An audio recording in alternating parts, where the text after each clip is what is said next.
Welcome to the Max Future Weekly Podcast. All Apple talk and no chit chat.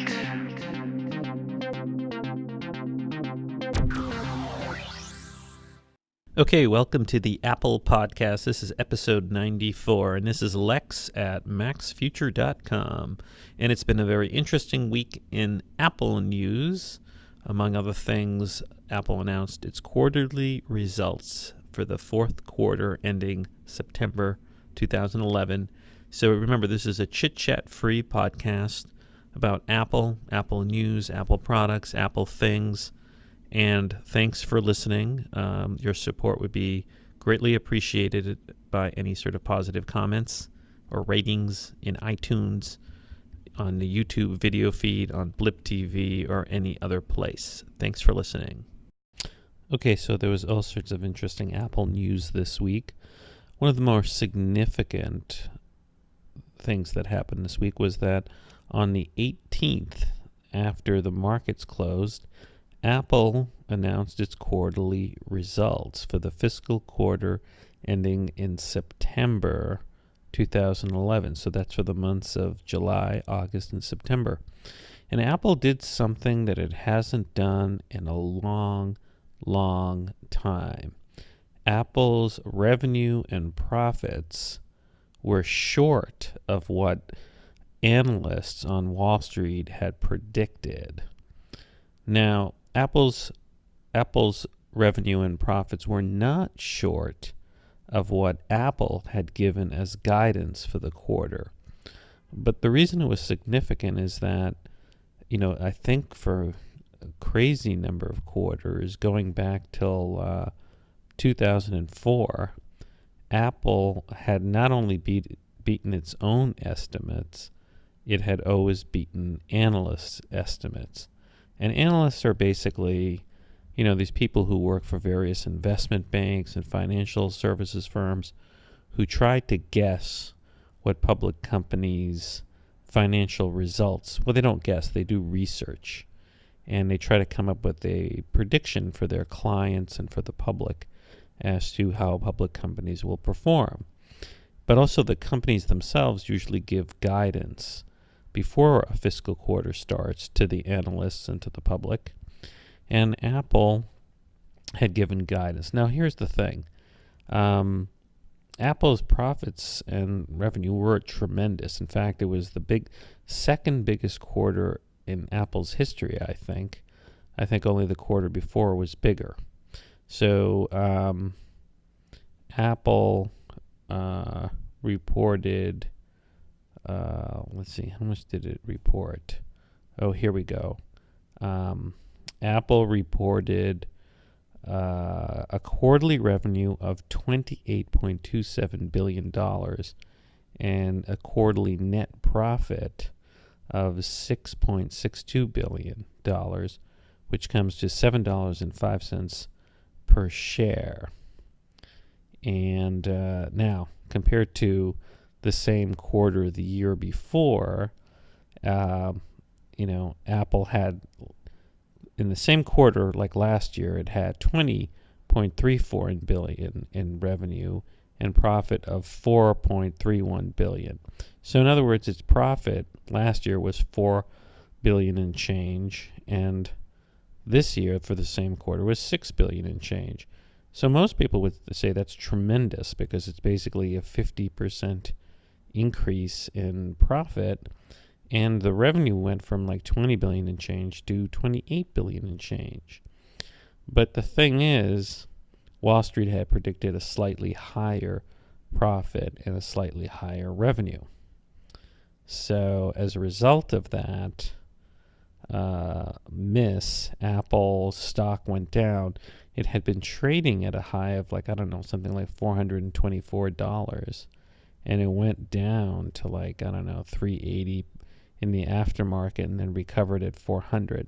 But the thing is, it wasn't really all that bad news. In fact, it was pretty good news because in the conference call that Tim Cook, the new CEO and former chief operating officer, undertook with analysts and the public, he basically explained that the reason Apple's revenue didn't beat the analysts' expectations is because the iPhone. Because remember, and this totally makes sense, and most people should have realized this. Most of Apple's revenue and profits now come from the iPhone. The iPhone's like the big chunk of Apple's revenue and profits. And as you recall, Apple sort of surprised people in June of this year by not launching a new iPhone in June.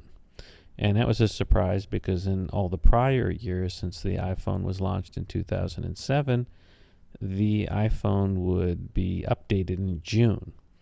So what Apple's saying is when it wasn't updated in June, a lot of customers, didn't upgrade. A lot of people who were going to upgrade just sort of waited around and didn't buy, any iPhone. They didn't buy the iPhone 4 because they waited for the new iPhone, which ultimately did come and was delivered to people on October 14th, which is after the quarter ended. So that totally makes sense.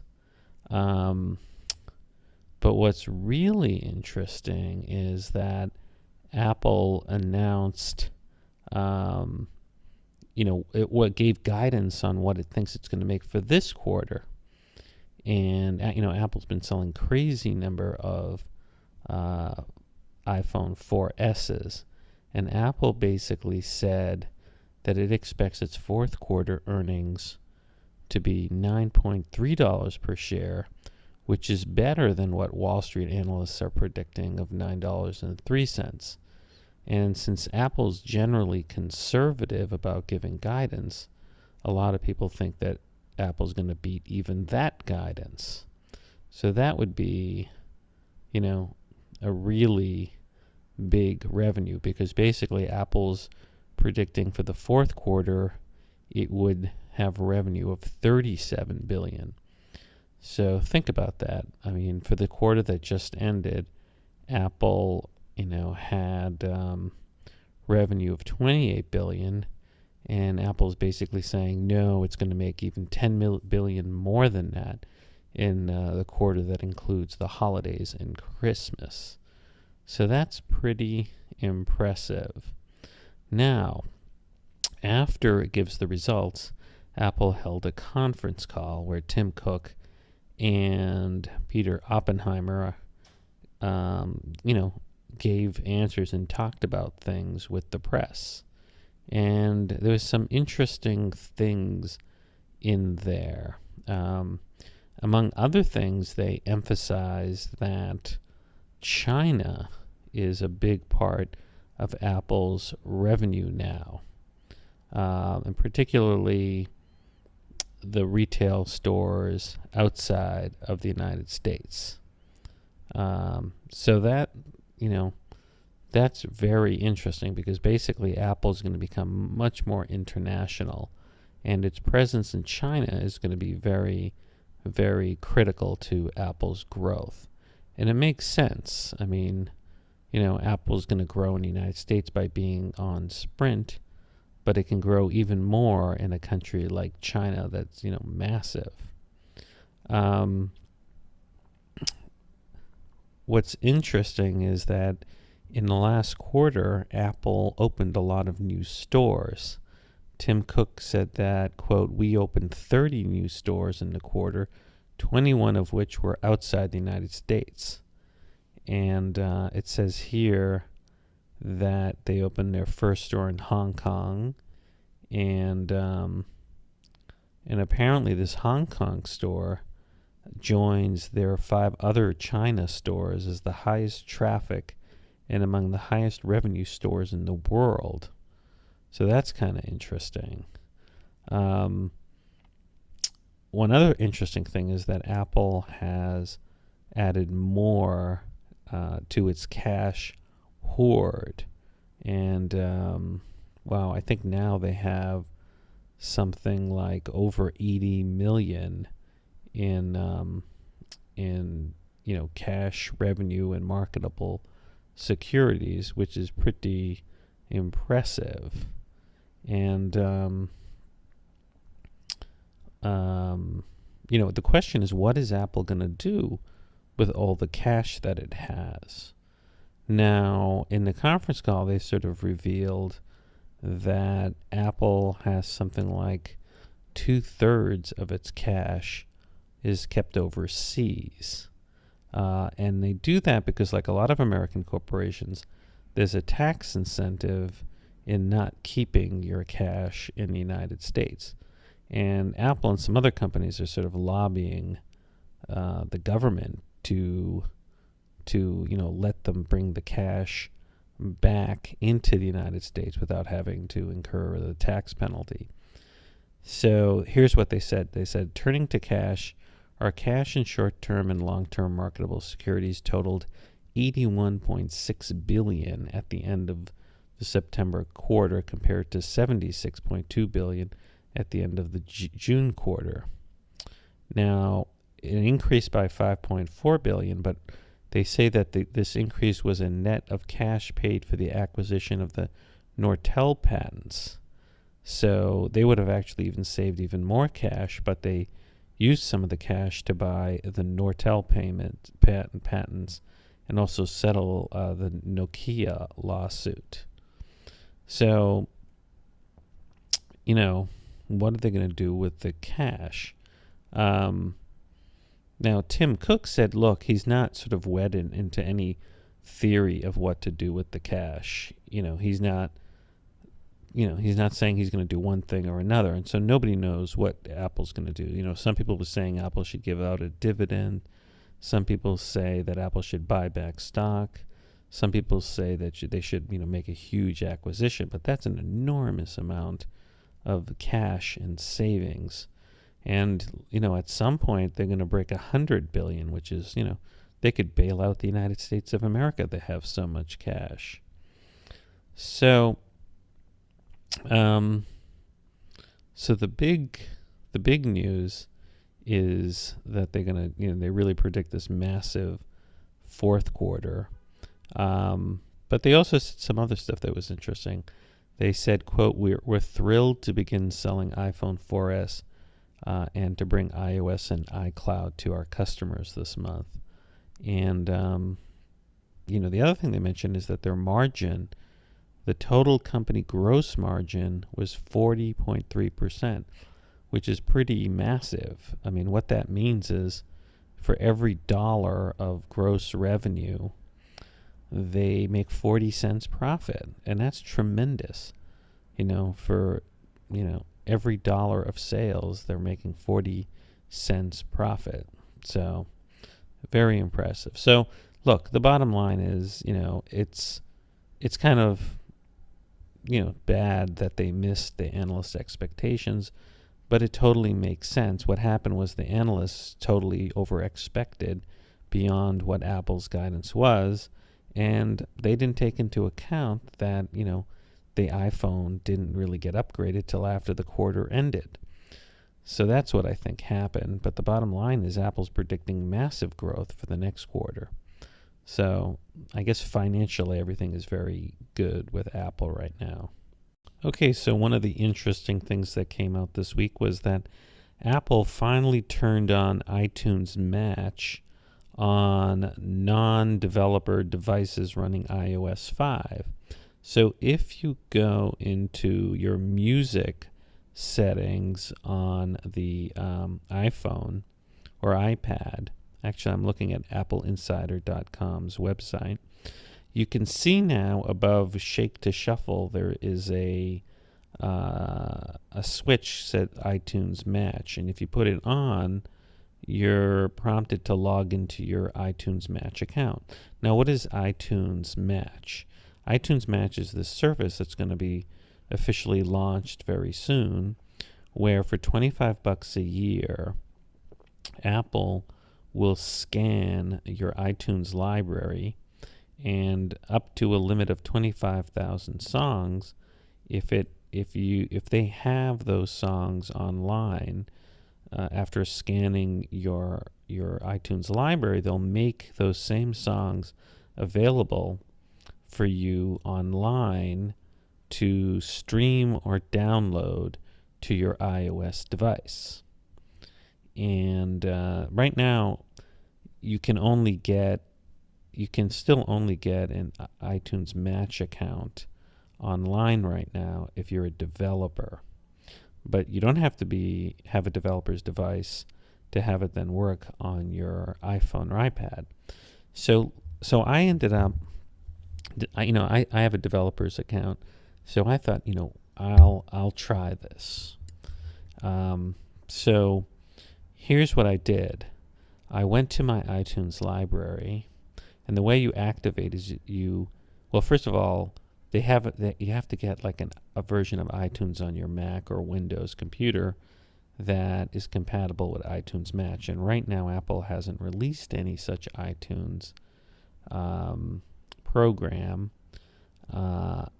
except to developers. So I downloaded a developer's version of iTunes that has this iTunes Match in it. And the way it works is this. When you upgrade to this iTunes program that has iTunes Match, on the left-hand side, sort of above where the Genius button would be, there's an iTunes Match button. And when you click on it, it asks you if you want to,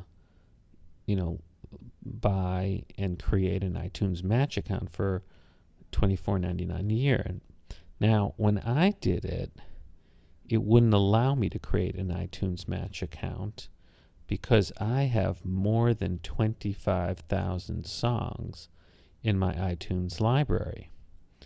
And so I don't know if this is going to be like this for, the official version when it comes out, but I hope not, because there's probably a lot of music, fans and heavy iTunes users who've got more than 25,000 songs. Now, I've got like about, over 30,000 songs, but I noticed that some of the things that count as songs for me are not songs, but they're counted by iTunes as songs. And so if you're looking at this screenshot now, I had this little message come up that said, your library contains too many songs to participate in iTunes Match. Your library must contain no more than 25,000 songs that were not purchased from the iTunes store. So if the music was purchased from the iTunes store, they don't count towards your 25 songs. But some of my, quote, songs were actually voice memos or other sort of things that are technically not songs, but iTunes lumped them into the music category. But fear not, I figured out a way to get around this problem. And here's what I did. So my iTunes program had, let's say 35,000 songs. So what I did is I created a new iTunes library by clicking Option when launching iTunes. And I created a new iTunes, library, and I called it iTunes Match. And that was empty. And I then, what did I do? I then imported, without moving, I went into the settings for iTunes, and I clicked off the box that said, do not keep, do not organize all your music in the same iTunes folder. In other words, I want to keep the actual music files where they are. So here, let me show you in preferences. If you're looking to this, under Advanced, it says copy files to iTunes media folder when adding to library. Well, I unchecked that, and then I navigated. Well, I'm going to check. This is a different computer, but then I navigated to import, add to library, and then I navigated to the other iTunes media folder and started importing folders of artists. And first, just to test it, I imported just folders between, let's say, folders starting with the letter C to the letter J. And then I had like 10,000 songs in this new iTunes library. And sure enough, I was able to sign up for iTunes Match, and it started scanning all the songs. Now, and then I went and imported more and scanned those. But here's the interesting thing. So in the second iTunes library, when you're using iTunes Match, there is a column that's created which tells you if the song in your iTunes library has matched online. And so some songs out of the tens of thousands that I had in my library did not match, and so they did not have a little cloud next to them. So I decided to do this strategy, which is, let's say I added 10,000 songs to my library and 9,000 were matched, but 1,000 were not.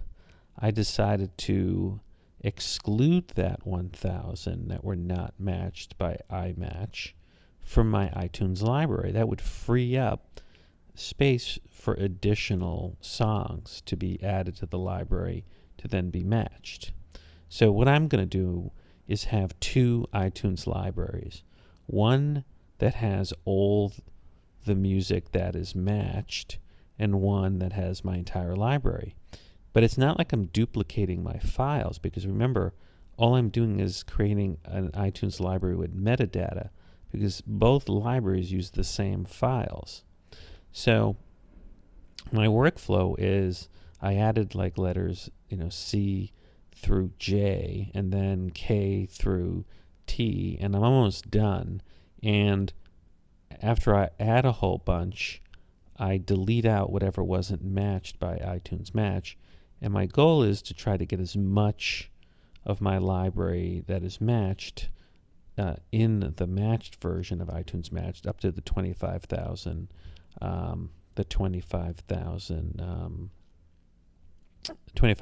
tracks that are matched. Now here's what's interesting. As part of my experiment, I thought, well, what happens if I then launch my old iTunes library on my Mac, the one that has more than 35,000 or more than 30,000? Will I lose iTunes Match online? And the bottom line is no, you don't. So I imported into this alternate iTunes library like all these tracks that are now matched, and then I closed the new library and launched the old library, but the old library never was activated for iTunes. So all my matched songs are online, and as far as they know, there's my computer doesn't have an iTunes library now that's connected to iTunes Matched, which is fine with me because I just want the music in the cloud. So in other words, I suggest this for a lot of people. I mean, if you're above 25,000, create another library, add music, see what's matched, exclude what's not matched, and then after it's been matched online, close that library and open back your old library, but don't connect it to iTunes Match. Frankly, you can't because you have more than 25,000 in that. Now, here's the other wild thing. A lot of people have been wondering what happens when you're using iTunes Match on your iOS device. And here's the really cool thing. You can you put iTunes Match on after logging on, and you've got a button that says Show All Music, and you can put that on or off. And if you put it on, when you go to your music app on your iPhone or iPad, all your tracks that are in your cloud and all the tracks that you had on your iPhone, you see in your music library on your iOS device. And the ones that are just in the cloud, they have a little cloud next to them. And the ones that are on your iOS device I guess, don't have a cloud on them. But the cool thing is, if you want to see just what's on your device, you toggle the switch in your settings, show all music off, because then you'll only see music that's actually been downloaded and is on your device. So, but the beauty is, when you have a good internet connection, whether by cell phone data or Wi-Fi, you can see 25,000 tracks online on your music app. And the thing is, and I did this experiment, it streams. You can download it or you could just stream it. So I just started playing it, and it played the whole song, but it's not like the song was then downloaded and installed on my iOS device, which is great, because you don't want, you might not want your music to occupy a lot of space on your iPhone. And this basically means that you can have an iPhone with just 8 gigabytes of storage, but still have access to 25,000 songs online. Now, the other thing I thought about this is, like, what kind of mischief could you do with this?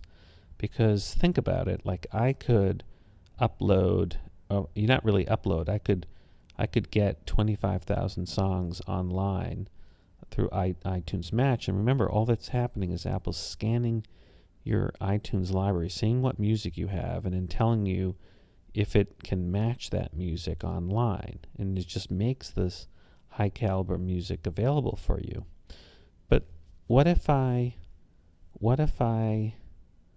then gave somebody my login for my iTunes Match after I had this match done? In other words, I log out, I shut down my iTunes after it's been matched online, and I tell a friend, log in into iTunes Match using my account. And then could they download all that music to their iTunes? Or would it all be deleted, because if they logged in under my account and their iTunes didn't have any music, would then my iTunes Match account be deleted? On the other hand, what if if they logged in using their iOS device? The iOS device, they can download the music onto it. So it could be a way to give free music, high quality, to your friends. You could have them log into your iTunes Match account from their iPad or iPhone and just download whatever music they want onto those devices. The other thing I was wondering is, how does Apple figure out, what music you have and match it? Is it just looking at the metadata, like, in the info section of iTunes, like, for example, or is Apple scanning the waveforms of your music files? Because here's the thing, Apple scans your gigantic music library very quickly. So I was thinking it's probably just looking at the metadata, like the length of the song and the name of the song. But could you trick iTunes Match into giving you music that you don't have? For example, what if you go online and you see some song in iTunes Music store? Let's say there's a new album out and you want like a particular song, and let's say the song, I don't know, is by Lady Gaga, and it's 3 minutes long, and you know the name of the song and the name of the album. What if you just create an audio file that's like 3 minutes long, import it into iTunes, go into info, and give it the same name, Lady Gaga, whatever song. And obviously it's not Lady Gaga's song, it's just blank audio, but the same length. You could use an application from Rogue Amoeba, Audio Hijack, or Fission, and should have created an audio file. Well, I wonder if you create metadata for it in iTunes, like under info, and then hooked it up to iTunes Music, would Apple be fooled into giving you that song online, the real version. So I don't know. It's an interesting thought on whether or not that, you could do that, because that would be a way to essentially get a free track. Anyway, I find iTunes Match to be really cool, and I think it's going to be a huge hit, and it's a huge advantage over what Google Music is doing and what Amazon is doing, because it's so seamless. I mean, the seamless part about it is you don't have to upload the music. Apple just scans your library and then makes the same music available online for just $25 a year. And so it's a great service. Okay, so other big news this week is that there's been, leaks or little excerpts coming out from the big Steve Jobs biography that's coming out from Walter Isaacson, which is, he's a famous biographer. He did the biography of Henry Kissinger and other notable people. And this biography is coming out, I guess, on Monday, the 24th. And some news services got a hold of it. And by the way, you can get it on the Kindle, or I guess, or on the iBook, or in hardcover. Amazon is selling the hardcover for $17.88. That's quite a bargain. And you can get the Kindle edition for $16.99. So, it's going to be very cool. But there's really interesting stuff that's in there. One thing is that Steve Jobs apparently was really, just as we assumed, was very livid about Android and HTC, coming out with the Android phone. And he's quoted in a book as saying to, I guess, Isaacson, I will spend my last dying breath if I need to, and I will spend every penny of Apple's $40 billion in the bank to right this wrong, Jobs said. I'm going to destroy Android because it's a stolen product. I'm willing to go thermonuclear war on this.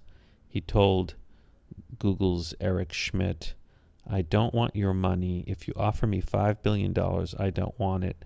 I've got plenty of money. I want you to stop using our ideas in Android. That's all I want. So, he obviously was really, really pissed off.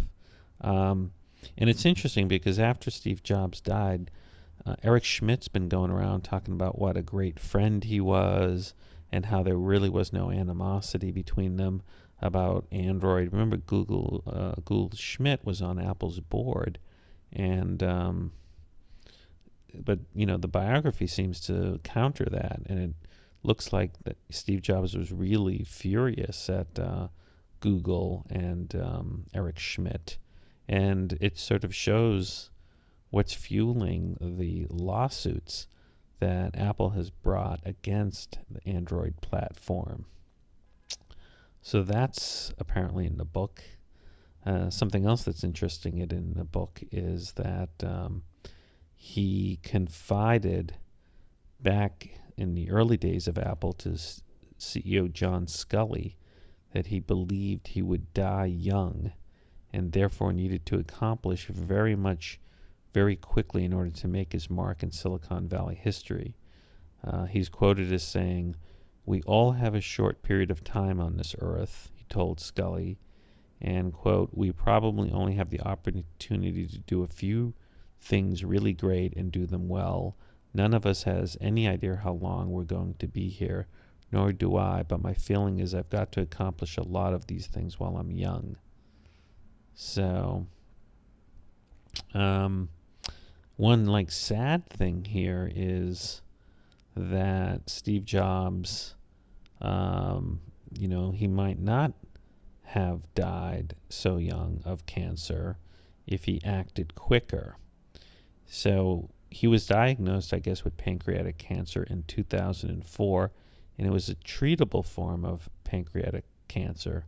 But it says here in his biography that despite pleas from his friends and family, Jobs initially declined surgery to treat his cancer, and he waited 9 months before having an operation.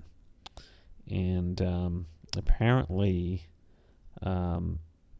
Steve Jobs he didn't want people opening up his body.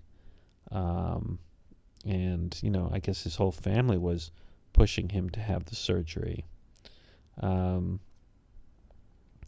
He apparently ended up regretting that he didn't do the surgery earlier. In other words, he waited 9 months, and I guess he sort of believed in like holistic medicine and that sort of thing. So it's unclear if he had surgery right away, if he would have lived longer. He apparently, in the biography, it's revealed that he was very much against having apps on the iPhone when the iPhone first came out. And it says here that Jobs first quashed the discussion when Apple board member Art Levinson attempted to persuade him that mobile apps would be the next big thing.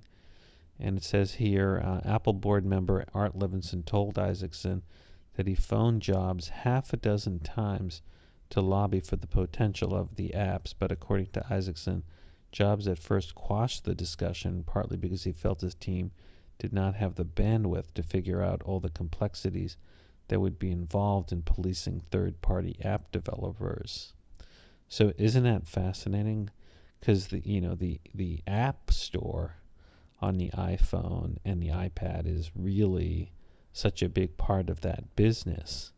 And it sounds here that Steve was against even having an app store, that he wanted web apps.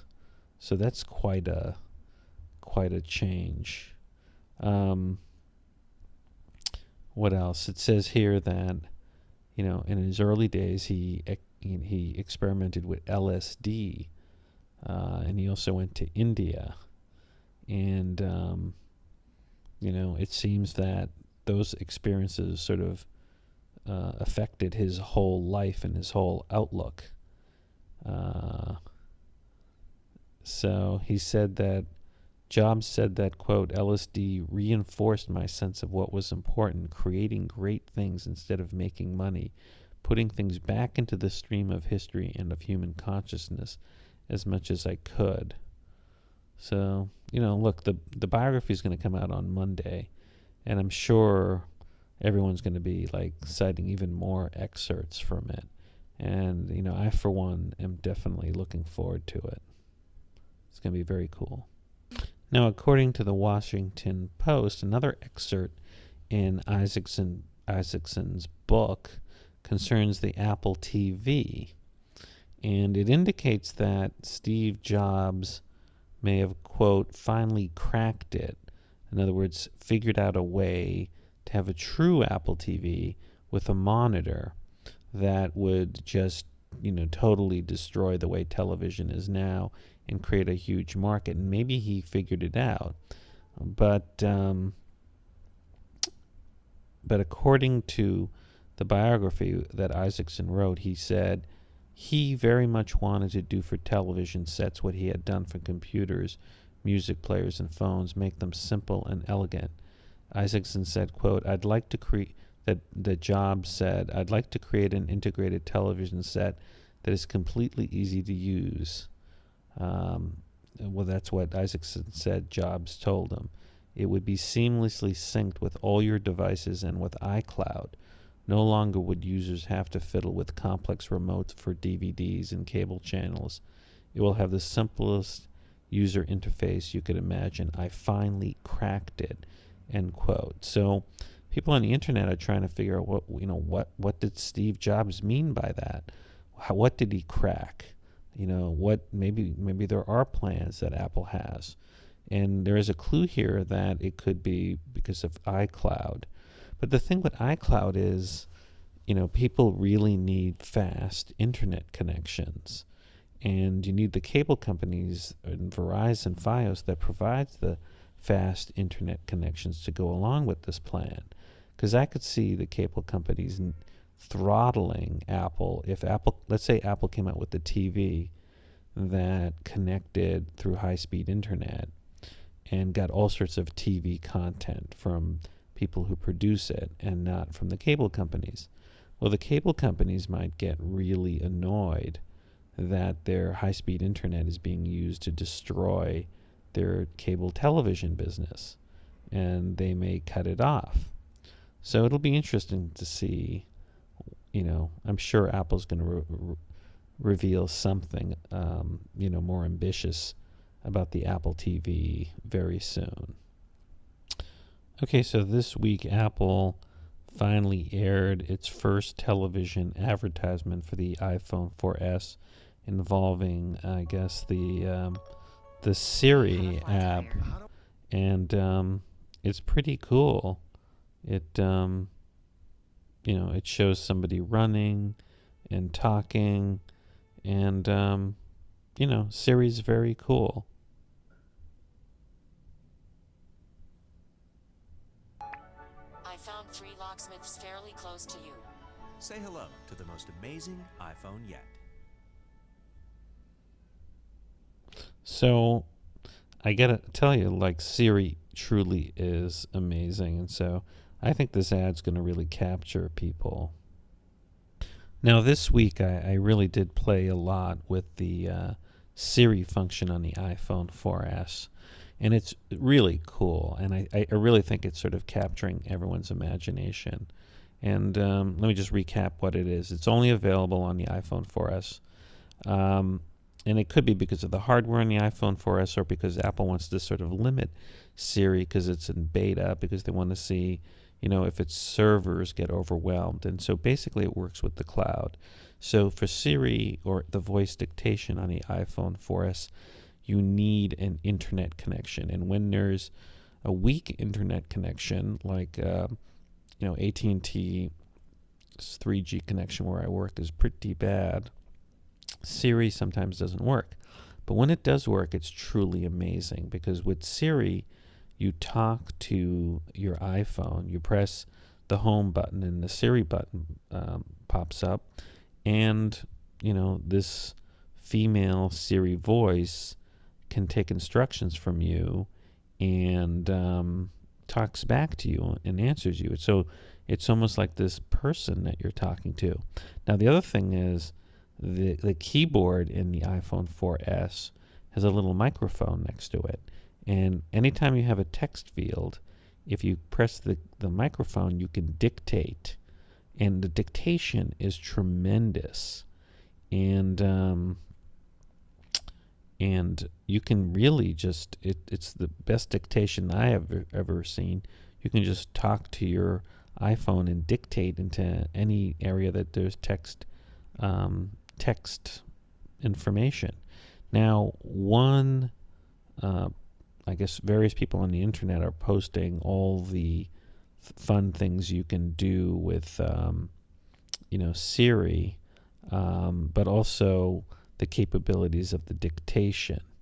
And there's a guy named Jim Rhodes, RHOADES /Crush Apps, and at the address of blog.crushapps.com, he's got this post called More Fun with Siri, and he lists the things that you can do. So when you're dictating, for example, you can say new line, move to the next line, and that creates like a return when you're dictating. You do new paragraph, you say that, and it creates a new paragraph. You say cap to capitalize the next word. If you say caps on, it'll capitalize a section of text. Like if you want to do a whole bunch of words. If you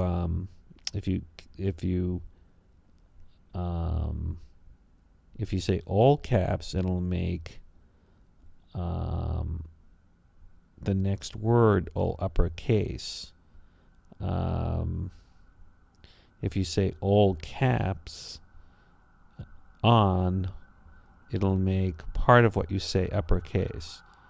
So if you say, for example, I'm hungry, all caps on feed me, now all caps off please, it'll just say, make the feed me now part all caps. I mean, these are great little finds, but it shows you how powerful this dictation is. Space bar to prevent the hyphenation, no space to prevent a space between words, period or full stop to place a period at the end of a section. You can say ellipsis or dot dot. You can say comma, double comma. So it's very powerful. It seems to have, pretty much all the dictation controls that Dragon does. So very comprehensive. You might want to check out this this blog post, blog.crushapps.com/2011/10/more fun with Siri. So, I really do think that Siri is just going to change everything in computing. I think we're going to have Siri everywhere. Siri's now in beta, but I think this is how it's going to progress. First, it's going to be perfected to work on the iPhone 4S, and it's going to help solve the iPhone 4S. Because I think a lot of the reasons that people want to upgrade to the iPhone 4S is, it's not just the camera and the faster processor. It's clearly having this very futuristic function of speaking to your phone and having it answer and having this great dictation. But after, I bet you after the holidays, Apple's probably going to migrate the Siri function to the iPad 2. The iPad 2 has the same hardware. And then maybe the iPhone 4 and iPhone 3GS if it can handle it. But I also think it's going to eventually come to the Macintosh. I could see the MacBook Air and the iMac also having it. And then eventually, when there's an Apple TV, I bet you the Apple TV has it. So I just can't tell you how much fun it is to use this dictation function. Like, for example, I was walking home today, and I dictated some tweets, and there was a lot of background noise on the street, people talking, and it pretty much got most of my dictation. So, I think this is very useful. Okay, so one of the stranger business moves by Apple is that it gave the iPhone to a fourth carrier in the United States, and that fourth carrier is not T-Mobile, but a small regional carrier called C-Spire, formerly known as Cellular South, and this is according to gigaom.com. And, why would Apple do that? And it could be, to sort of, throw a bone to small carriers so that it wouldn't get in trouble with regulators who basically, might be concerned that the iPhone only being sold on the big carriers is sort of destroying small carriers. So during the conference call on Tuesday, Tim Cook said, quote, "We want to make the iPhone more accessible to a broader market."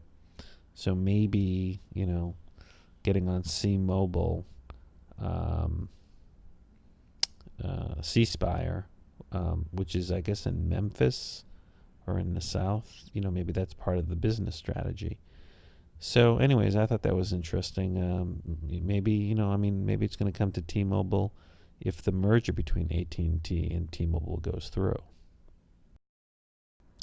Now, one of the interesting things is that, that the iPhone 4S has been selling really, really well, and AT&T confirmed that with its recent quarterly results. But the Loop Insight.com pointed out that the head of AT&T Mobility basically indicated that it's the iPhone 3GS that is selling very well, according to AT&T's. It's the 3GS has seeing tremendous demand, and in the Q&A, AT&T De La Vega said the following. He said, "I also mentioned in my notes that we have another device that I think is going to dramatically change those people that are on smartphones and quick messaging devices, the 3GS, which is free with a 2-year contract. We've seen a tremendous demand for that device, even though it's a generation old. And actually, we're getting more new subscribers coming on the 3GS on the average than other devices. So we also have an inventory sold out on that device. So I'm very optimistic on what the fourth quarter is going to look like in terms of smartphone growth." Now, this totally makes sense because, Apple's selling the 3GS for free with a 2-year contract, and the iPhone 4 is $99. Now, I think that one of the reasons I think there's a couple of reasons why Android has done well in the face of the iPhone. First, for a long time, the iPhone was only on AT&T, so if you were on Verizon, Sprint, or T-Mobile and you wanted something like the iPhone, you would go to an Android device. But also, I've noticed that, because there are so many different Android handsets, that for a long time, I've seen promotions by Verizon or AT&T or Sprint or T-Mobile where they're offering an Android device for a penny with a new contract. So I think there's a lot of people, and it's a psychological thing too, because look, these cell phone data plans and phone contracts monthly expenses are pretty high, but people don't want to shell out. Some people don't. They're still used to getting like a free phone with a new contract. So there's a lot of people who will just take any iPhone, even if it's a generation old, if it's free, because it's like a cash flow thing. They're always paying the monthly bill, but this way they don't have to lay out any cash for the phone. So it makes sense that you're going to see tremendous sales through the 3GS, because there's got to be millions of people who don't want to spend any additional money when they're renewing their contract and want a free phone. So it's interesting that AT&T said that. Now, in the middle of the week, Apple, I guess, shut down its retail stores to have a memorial service on campus at Apple's headquarters and in its stores for Steve Jobs. But Apple did an incredibly nice thing. At least one store of Apple did an incredible nice thing. And the Consumerist.com had the story on October 20th. And it's really shows you how, good the Apple stores are and their management and the people who work there. So the story by Ben Popkin on October 20th is entitled "Apple Manager Breaks Rules, Makes 10-Year-Old Girl's Dreams Come True." And here's what happened. Apparently, it says here, quote, "My daughter has been saving her birthday money and allowance for almost 9 months now so that she could afford an iPod Touch with the camera in it. As of this morning, she had saved the amount needed and headed to the Apple store in Utah with my wife. They arrived at 10:30 a.m., not realizing that the store would be closed from 11 a.m. to 2 p.m. today.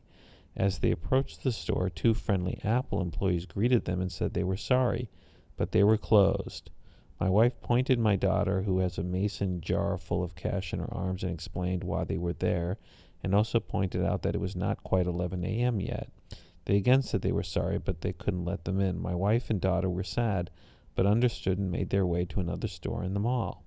About 3 stores down, an Apple employee raced after them and explained that the manager was going to make an exception and let them in. When they were let in the store, they were the only customers in the place, and every one of the employees stopped what they were doing as my daughter approached the register. As she took out all of the cash out of the mason jar, one employee stepped forward and said, "I don't mean to bother you, but I have to tell you that this made my day," end quote.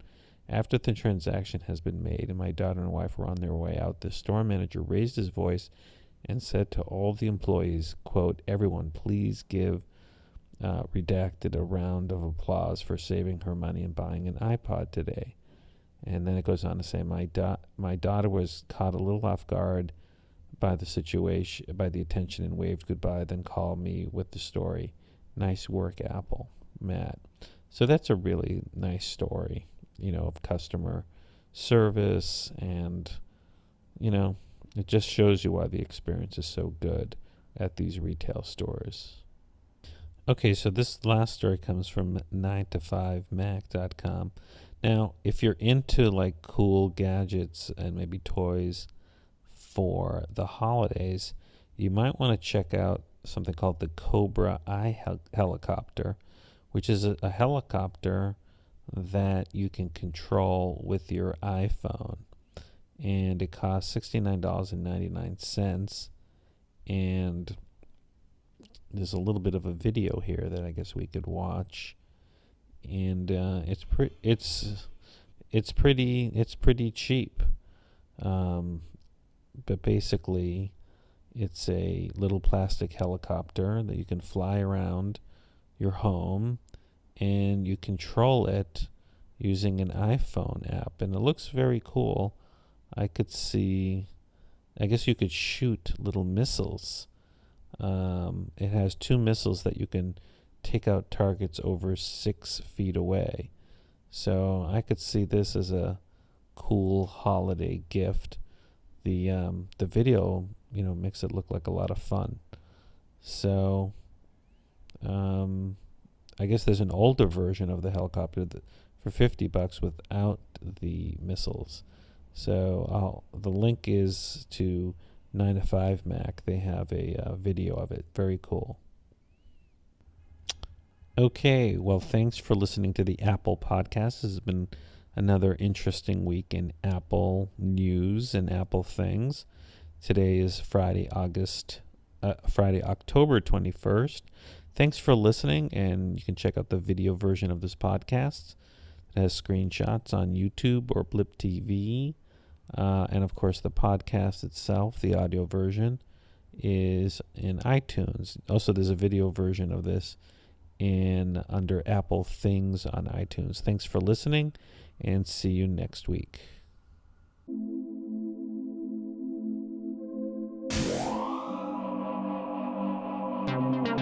This has been a Max Future production.